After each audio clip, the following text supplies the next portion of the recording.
இன்னைக்கு ஒரு டே in my life பார்க்கலாமா? வாங்க இன்னைக்கு கூட கோயிலுக்கு போயிட்டு வரலாம்.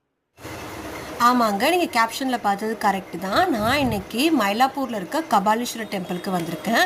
நாங்கள் இங்கே ஒரு 4:35 போல் டெம்பிளுக்கு வந்திருந்தோம். கோயில் நாங்கள் வரும்போதே இன்றைக்கி ஏதோ ஒரு திருவிழா மாதிரி இருந்துச்சு. நாங்கள் சாமிலாம் நல்லா கும்பிட்டு வெளியே வரும்போது அழகாக சாமியை ஊர்வலம் மாதிரி கோயிலை சுற்றி கூப்பிட்டு வந்தாங்க. அங்கங்கே எல்லோரும் ஸ்லோகம் வாசிக்கிறது, பாட்டு பாடுறது அப்படின்னு இருந்துச்சு. ரொம்ப பாசிட்டிவாக இருந்துச்சு. நான் இந்த வீடியோவோட கபாலீஸ்வரர் கோயிலை பற்றி ஒரு சின்ன ஃபேக்ட் சொல்லலான் இருக்கேன். என்ன அப்படின்னு பார்த்தீங்கன்னா, கபாலீஸ்வரர் கோயில் 7வது செஞ்சுரியில் பல்லவர்களால் கட்டப்பட்டு தான். அதுக்கப்புறம் 16வது செஞ்சுரியில் விஜயநகர மன்னரால் இது புதுப்பிக்கப்பட்டது அப்படின்னு சொல்கிறாங்க. இங்கே பார்வதி தேவி அவங்க மயிலா சாமியை தரிசனம் பண்ணனால தான் இந்த ஊருக்கு மயிலாப்பூர் அப்படின்னு சொல்லி பேர் வச்சதாக சொல்கிறாங்க.